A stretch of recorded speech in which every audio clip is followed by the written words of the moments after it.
یاد رکھنا، وقت سے باہر وہی جا سکتا ہے جو وقت کی سرحد سے ماورا ہے۔ لازمان ٹائم لیس وہی ہو سکتا ہے جو لازمان ہے ہی۔ اس بات کو سمجھو کہ وقت کے اندر جو پیدا ہوتا ہے فنا ہو جاتا ہے۔ اس کو یوں سمجھنے کی کوشش کرو، تمہاری انا کیا ہے؟ ویسے بھی ایک دوست نے سوال کیا تھا کہ میں اپنی ہر بات میں انا کے خلاف ہی بولتا ہوں، کیا کوئی اور ٹاپک نہیں ہے میرے پاس؟ ان کا اعتراض بجا ہے اور میرا اسی ٹاپک پر بولتے رہنا بھی بجا ہے، کیونکہ میں مسائل پر بولتا ہوں اور مسائل صرف انا کے ہوتے ہیں۔ جو حقیقی تم ہو اس کو تو کوئی مسئلہ کبھی درپیش ہوتا ہی نہیں، تو وضاحتیں کیا اور دلیلیں کیوں؟ انا مین بیماری ہے، اور اگر میں بیماریوں پر بولوں گا تو مین بیماری کا ذکر کیے بنا بات پوری کیسے ہوگی؟ خیر، یہ تو جملہ معترضہ تھا۔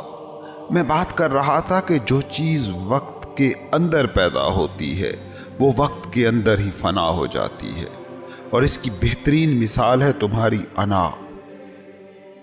تمہاری انا پر کبھی غور کرو، یہ کیا ہے؟ ایک پوائنٹ آف ٹائم میں تم نہیں تھے، پھر تم ماں کی کوکھ میں یک خلوی سیل کے طور پر وجود میں آئے، پھر وہ یک خلوی سیل تقسیم در تقسیم مراحل سے گزرا اور بچے بننے کا پورا عمل ماں کے پیٹ میں مکمل ہوا۔ ماں کے پیٹ میں بچہ اپنی ساری غذائیت باہر ہی سے لے رہا تھا، اس سینس میں کہ ماں جو کچھ کھا پی رہی تھی وہ باہر کا تھا، اور اسی سے بچہ بھی اپنا حصہ لے رہا تھا۔ وہ سپیس کہ جہاں وہ پہلا سیل بنا وہ ٹائم سے ماورا ایک حقیقت ہے، اور جو ہی جسم بننا شروع ہوا تو یہ ٹائم کے اندر ہو رہی ایک ایکٹیویٹی ہے۔ پھر یہ جسم رحم مادر سے باہر آیا اور باہر سے ڈائریکٹ ہی غذا لینے لگا۔ یہ انا کے ایک اہم ترین حصے یعنی جسم کے بننے کا عمل ہے۔ پھر وہ بچہ باہر سے غذا لیتا رہا اور جسم میں باہری میٹر سے ایڈیشن کرتا گیا، اور بچے سے لڑکا اور لڑکے سے جوانی اور جوانی سے بڑھاپے اور موت کی طرف بڑھتا رہا۔ انا کا دوسرا اہم ترین حصہ ہے مائنڈ۔ یہ بھی اس نے وقت کے، زمان کے، ٹائم کے دائرے میں سمیٹا ہے۔ آپ کا ذہن کیا ہے؟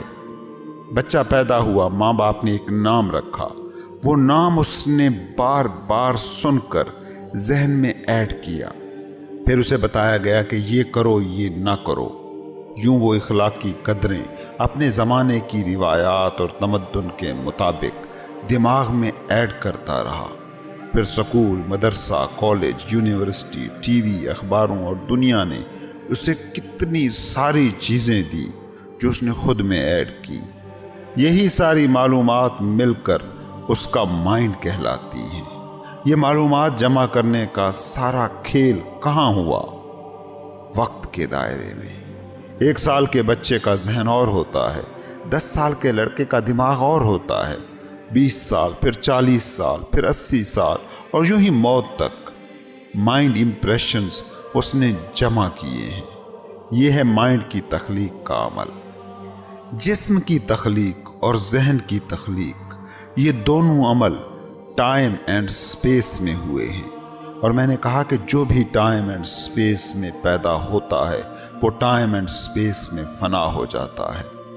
اور موت کے وقت بیسیکلی یہی ہوتا ہے کہ وہ جو جمع شدہ باڈی میٹر تھا اور جو جمع شدہ مائنڈ امپریشن تھے وہ دونوں فنا ہو جاتے ہیں۔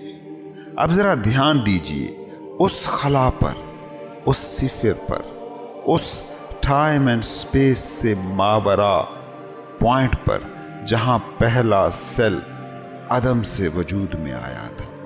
اس پہلے سیل کی تخلیق سے پہلے موجود خلا نہ ٹائم سے تعلق رکھتا ہے نہ اسپیس سے، زمان و مکان کی سرحد سے باہر ہے وہ پوائنٹ، اور وہ مرنے کے بعد بھی اس دائرے سے باہر ہی رہے گا۔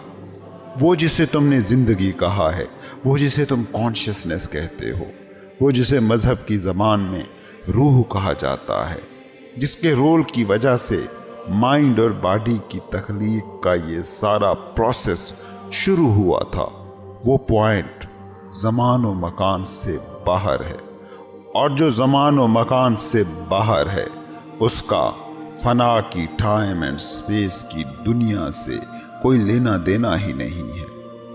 وہ جو ریئل یو ہے، وہ جو حقیقی سیلف ہے، وہ جو تمہاری آئی ایمنس ہے، جس کی وجہ سے تمہارے جسم اور دماغ کو وہ ساری انرجی ملی کہ وہ دنیا کا یہ سارا کھیل رچا سکے، وہ زمان و مکان کا فینومینا ہی نہیں ہے۔ اس کو یوں سمجھو، تم نے ایک غبارہ شہر سے لیا، پورا پھولا ہوا غبارہ لے کر تم اپنے گھر آ گئے۔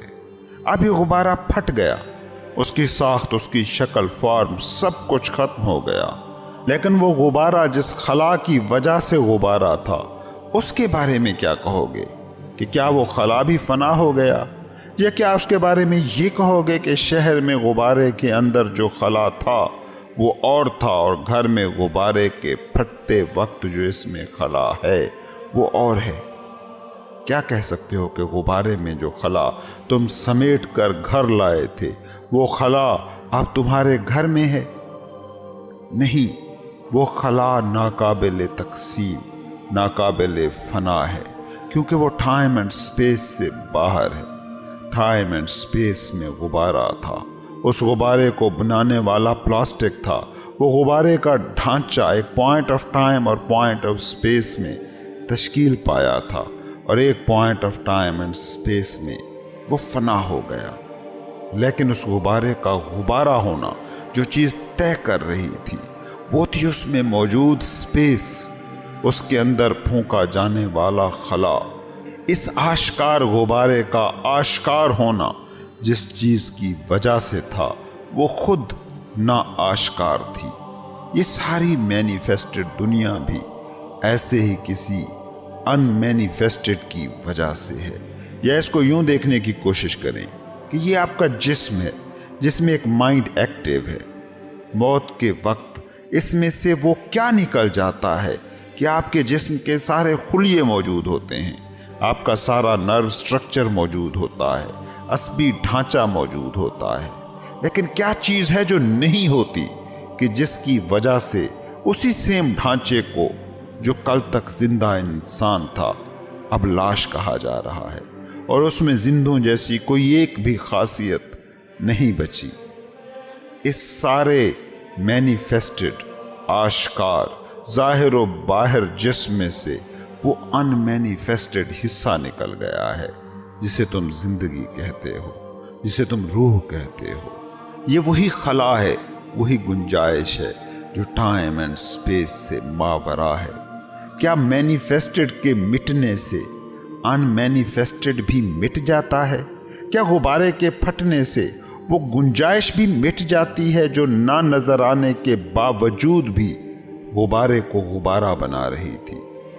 اس کائنات کے مینیفیسٹڈ وجود کی بھی حقیقت یہی ان مینیفیسٹڈ ہے، جسے خدا کہو، زندگی کہو یا نیچر۔ اس کائنات کے مادی وجود کے ساتھ فنا کا کھیل ہمیشہ سے جاری ہے اور ہمیشہ جاری رہے گا، لیکن اس کے اندر جو فارمولا کام کر رہا ہے، جو ان مینیفیسٹڈ ہے، وہ ہمیشہ ہے، وہ ہمیشہ رہے گا۔ آپ بھی انہی دو کا کمبینیشن ہے۔ ایک ہے آپ کی انا جو ٹائم اینڈ سپیس کی دنیا میں آپ نے جمع کی ہے، جسے آپ کہتے ہیں، وہ یہی جمع شدہ میٹر اور جمع شدہ امپریشنز ہی ہیں، لیکن اس ایلیمنٹل گیم میں کوئی فارمولا ہے جو عنصر کے اس سارے کھیل کو زندگی دیے ہوئے ہے۔ وہی فارمولا ہے روح، ہستی، بینگ، کل زندگی، خدا۔